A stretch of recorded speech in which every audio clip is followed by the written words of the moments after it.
ঢাকার উত্তর কাউন্দিয়া এলাকায় ৭০ লাখ টাকা চাঁদার দাবিতে জমিতে বালু ভরাটের কাজ জোরপূর্বক বন্ধ করে দেওয়ার অভিযোগ উঠেছে আওয়ামী লীগ নেতা ও সাবেক ইউপি চেয়ারম্যান সাইফুল ইসলাম খানের বিরুদ্ধে। ব্যবসায়ী শামীম খান বলেন, এ বিষয়ে তিনি সাফার থানায় অভিযোগ দিলে পুলিশ অভিযুক্তদের বিরুদ্ধে ব্যবস্থা নেয়নি। পরে তিনি ঢাকা জেলা পুলিশ সুপার, জেলা প্রশাসক সহ ঊর্ধ্বতন কর্মকর্তাদের কাছে লিখিত অভিযোগ দেন। অভিযোগে বলা হয়, কাউন্দিয়া ইউনিয়ন পরিষদের সাবেক চেয়ারম্যান সাইফুল ইসলাম খান ও তার অনুসারীরা আওয়ামী লীগ সরকারের সময় থেকেই অবৈধ বালু ভরাট, মাদক পাচার ও রাস্তাঘাটের নির্মাণ কাজে চাঁদা আদায় করত। সম্প্রতি সাইফুল চেয়ারম্যান তার ১৫ থেকে ২০ সহযোগীকে নিয়ে শামীম খানের বালু ভরাট বন্ধ করে ৭০ লাখ টাকা চাঁদা দাবি করেন। চাঁদা না দিলে তাকে অপহরণ ও প্রাণনাশের হুমকিও দেন অভিযুক্তরা।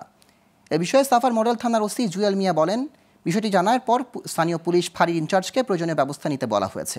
ক্ষেতের মধ্যে বালু ফেলাইছিল, সেই ক্ষেত করে ফেলাইছে, অনেক জোর করে করার কিছু আছে।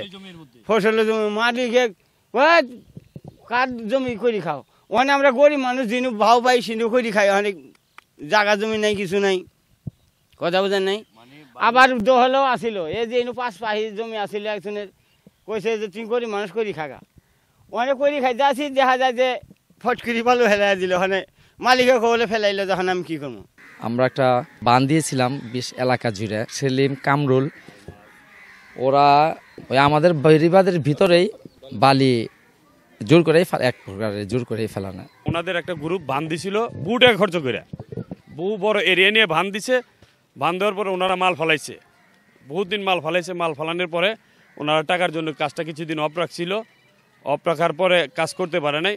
আওয়ামী লীগ যাওয়ার পরে আওয়ামী লীগেরই কিছু লোকজন যারা সাইফুল চেয়ারম্যানের লগে ছিল, ওই সপি টপি ওনাদের সাথে ছিল, ওনাদের পিছনেই ওনাদের সাথেই ওই অনেক অকারণ করছে। ওনারা আবার ওইখানে যায় জোর জবরদস্তি ডেজাল লাগাইছে।